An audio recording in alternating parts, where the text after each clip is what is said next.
السلام علیکم ورحمۃ اللہ وبرکاتہ۔ آپ دیکھ رہے ہیں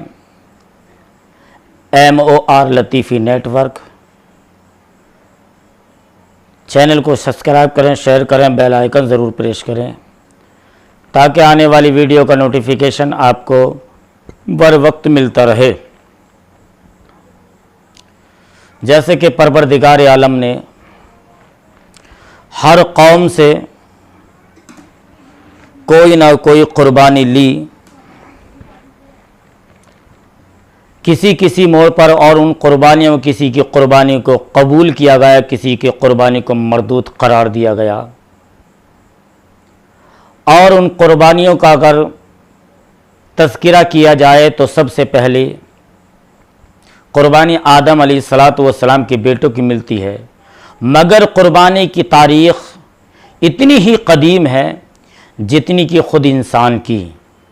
یہی وجہ ہے کہ ہر قوم اور ہر معاشرے نے اپنے اپنے مذہبی عقائد و نظریات کے مطابق اسے اپنائے رکھا۔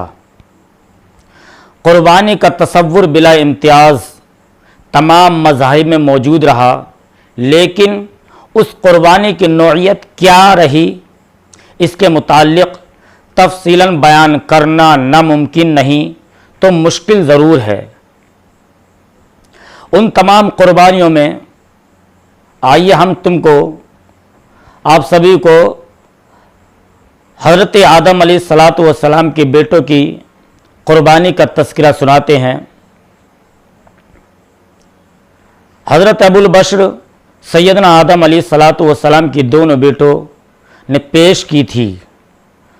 جو سب سے پہلی قربانی حضرت آدم علیہ السلام کے بیٹے حابیل اور قابیل نے پیش کی، ان میں سے ایک کی قربانی کو قبول کر لیا گیا اور ایک کی قربانی کو مردود قرار دے دیا گیا۔ اور جس کا تذکرہ قرآن پاک میں ملتا ہے، جس کا ترجمہ ہے، اور آپ انہیں آدم کے بیٹوں کی خبر ٹھیک ٹھیک پڑھ کر سنائیے۔ جب دونوں نے قربانی دی تو ایک سے قبول کی گئی اور دوسرے سے قبول نہ کی گئی۔ اس نے کہا، یعنی کہ ایک بھائی نے جس کی قربانی کو قبول نہ کیا گیا، اپنے دوسرے بھائی سے کہا، قسم ہے میں تجھے ضرور قتل کر ڈالوں گا۔ تو جس کی قربانی کو قبول کر لیا گیا، اس نے کہا تو بلا وجہ مجھ سے ناراض ہوتا ہے، اللہ صرف پرہیزگاروں کی طرف سے قبول فرماتا ہے۔ حضرت آدم علیہ السلام کو اللہ تعالی نے جب زمین پر روانہ فرمایا، یعنی زمین پر بھیجا، اس وقت حضرت آدم علیہ السلام کی نسل کا سلسلہ شروع ہو گیا۔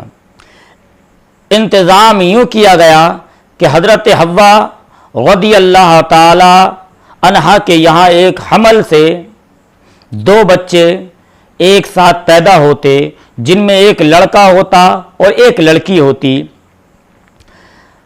اور ایک ان کے بعد میں، یعنی کہ 3 جوڑوں کے بعد میں چوتھے نمبر پر اگر پیدا ہوئے تو فقط ایک حضرت شیش علیہ السلام تنہا پیدا ہوئے، کیونکہ وہ اللہ کے نبی، اللہ کے پیغمبر ہیں۔ وہ بھی حضرت حابیل کے بدلے میں۔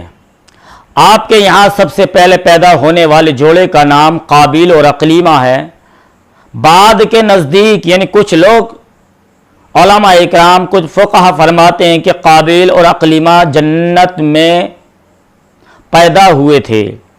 اس کے بعد 2 سال کے وقفے سے جو جوڑا متولد ہوا اس کا نام حابیل اور لیوزا ہے، جبکہ آخری جوڑے کا نام ابو المغیث اور ام مغیث ہے۔ حضرت آدم کی صلبی اولاد کی تعداد 41 بیٹے اور بیٹیاں ہیں، جبکہ آپ کی وفات کے وقت آپ کے بیٹوں اور پوتوں کی تعداد 40,000 تک پہنچ چکی تھی۔ اور ان جوڑوں کے درمیان نکاح کرنے کا طریقہ یہ تھا کہ اللہ عز و جل کے حکم سے حضرت آدم علیہ السلام پہلے جوڑے کا لڑکا دوسرے جوڑے کی لڑکی کو ملا کر ازدواجی رشتہ قائم کر دیا جاتا۔ حضرت آدم علیہ السلام نے جب پہلے دونوں جوڑوں کے تعلق زوجیت کو استوار کرنے کا ارادہ فرمایا تو خدا تعالیٰ کی طرف سے وحی آئی کہ قابیل کا نکاح لیوزا سے اور حابیل کا نکاح اقلیمہ سے کر دو۔ حضرت آدم علیہ السلام نے یہ فیصلہ دونوں صاحبزادوں کو سنایا۔ حضرت حابیل نے تو دل و جان سے تسلیم کیا، لیکن قابیل نہ مان سکا اور اکڑ گیا۔ کہنے لگا کہ میں نکاح کروں گا تو صرف اپنے ساتھ پیدا ہونے والی لڑکی اقلیمہ سے ہی کروں گا، کیونکہ وہ نہایت ہی خوبصورت ہے۔ حضرت آدم علیہ السلام نے لاکھ سمجھایا کہ بیٹا، یہ میری بات نہیں بلکہ خداوند قدوس اللہ عز و جل کی بات ہے، اسے مت ٹالو۔ مگر قابیل انکار کرتا رہا، بلکہ کہنے لگا یہ خدا کا حکم نہیں، آپ اپنی رائے اور مرضی سے ایسا کر رہے ہیں، لہٰذا میں آپ کے حکم کو نہیں مانوں گا۔ اس پر حضرت آدم علیہ السلام نے فرمایا چلو اس طرح کرو کہ اپنی اپنی قربانی بارگاہ ربوبیت میں پیش کرو، جس کی قربانی مقبول ہوگی وہ اقلیمہ سے شادی کا حقدار ہوگا۔ حضرت حابیل نے اس فرمان کو راضی اور خوشی قبول کیا، لیکن قابیل نے صرف کارروائی اور خانہ پوری کے طور پر مثبت اشارہ کیا اور دل میں یہ رکھا کہ میری قربانی مقبول ہو یا مردود، میں ہر حال میں اقلیمہ سے ہی شادی کر کے رہوں گا۔ چنانچہ دونوں اٹھے اور اپنی اپنی قربانی پیش کرنے چل دیے۔ حضرت حابیل بھیڑ بکریوں کے مالک تھے اور قابیل کھیتی باڑی کرتا تھا۔ حابیل اللہ کے حکم پر راضی تھے، اس لیے انہوں نے اللہ کی خوشنودی کے لیے ایک نفیس ترین دمبا اور اس کے ساتھ دودھ اور مکھن بھی پیش کیا۔ چونکہ قابیل کے دل میں نفسانی خواہشات اور شیطانی اثرات نے ڈیرا جما رکھا تھا، اسے خدا کی رضا ہرگز مطلوب نہ تھی اور وہ یہی چاہتا تھا کہ میری قربانی قبول نہ بھی ہو پھر بھی اقلیمہ ہی میرے نکاح میں آئے گی۔ چنانچہ اس نے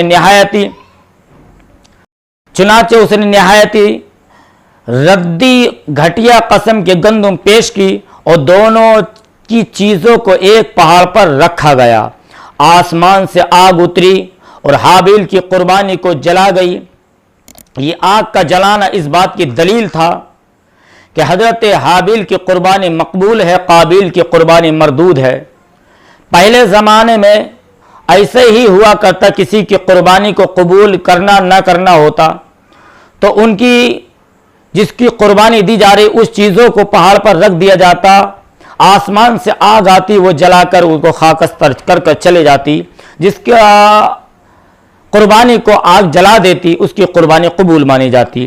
جب قابیل نے یہ منظر دیکھا تو بجائے سمجھنے کے الٹا حسد کی آگ میں جلنے لگا اور حضرت حابیل سے کہنے لگا کہ میں تجھے قتل کر دوں گا۔ حضرت حابیل نے فرمایا کہ بھائی، اس میں میرا کیا قصور ہے؟ کسی کی قربانی قبول کرنا یا رد کرنا خدا کا کام ہے، لہٰذا تم اس برے ارادے سے باز آ جاؤ ورنہ بہت خسارہ اٹھاؤ گے۔ لیکن قابیل کی شیطانیت کو چین نہ آیا اور صرف نسوانی حسن کے لالچ میں آ کر اس نے اپنے سگے بھائی کو قتل کر دیا اور دوزخیوں میں ہو گیا۔ یوں روئے زمین پر پہلا قاتل تھا اور یہ پہلی قربانی تھی جو خدا کی بارگاہ میں پیش کی گئی۔ چونکہ روئے زمین پر قتل کا موجد قابل ہے، اس لیے جو آدمی بھی کسی کو ظلمن قتل کرے گا اس دور میں آج تک یک صبح و قیامت تک، تو اس کا گناہ جہاں اس قاتل کو ہوتا ہے وہاں ایک حصہ قابیل کے نامۂ اعمال میں بھی درج ہوتا ہے۔ چنانچہ بخاری شریف کے اندر میرے آقا سرور کائنات فخر موجودات صلی اللہ تعالی علیہ وآلہ وسلم ارشاد فرماتے ہیں، جس کا مفہوم ہے کہ نبی کریم نے ارشاد فرمایا کہ جس جان کو بطور ظلم قتل کیا جاتا ہے تو حضرت آدم کے پہلے بیٹے قابیل کے حصے میں اس کا خون ہوتا ہے، کیونکہ اس نے قتل کے طریقے کا آغاز کیا ہے۔